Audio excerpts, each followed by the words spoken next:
বগুড়ার মহাস্থানগড় কালের সাক্ষী হয়ে আছে। এখানে চিরনিদ্রায় শায়িত হয়ে আছেন এবং আলো ছড়াচ্ছেন আধ্যাত্মিক জগতের এক উজ্জ্বল সুলতান, শাহ সুলতান রহমতুল্লাহ আলাইহি। প্রকৃতির অপার মায়ায় ঘেরা ছোট্ট টিলায় অবস্থিত শাহ সুলতানের মাজার আজও বহু মানুষের নীরব সান্ত্বনার স্থান। মন অস্থির হলে আপনিও আসতে পারেন এখানে। কোনো বাধা নেই, যার যার মতো করে নিজের সাথে বোঝাপড়ার এ এক চরম প্রশান্তির ঠিকানা। শিশুরা খেলছে, সাধক সাজিয়েছে তার সাধনার অবয়ব।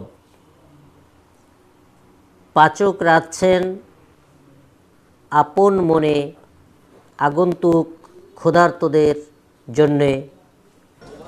এটা হচ্ছে আজকে জিয়ারতের জন্য এখানে প্রতিদিন ইতিম অসহায় যারা গরিব মিসকিন পাগলের এদের জন্য বিভিন্ন মানুষ দেয়, আমরা পাক করে তাদেরকে খাওয়াই।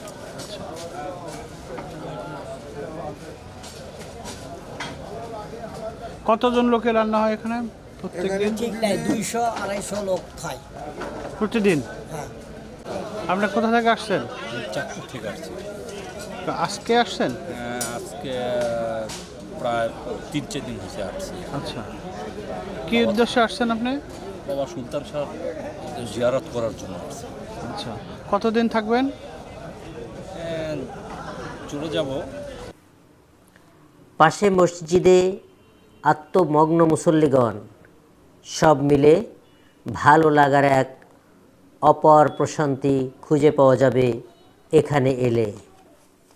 ইতিহাস বলছে, এক সময়ের প্রতাপশালী হিন্দু রাজা পরশুরামকে যুদ্ধের মাধ্যমে পরাজিত করে মহাস্থানগড় এলাকায় ইসলামী সমাজ প্রতিষ্ঠা করেন শাহ সুলতান। কিন্তু সেই যুদ্ধের বিষয় বা বীরত্বগাথার আলোচনা নেই এখানে। শুধু জিকির আজকার আর সাধনার গণ্ডিতে ঘিরে আছে মাজারের চারদিক।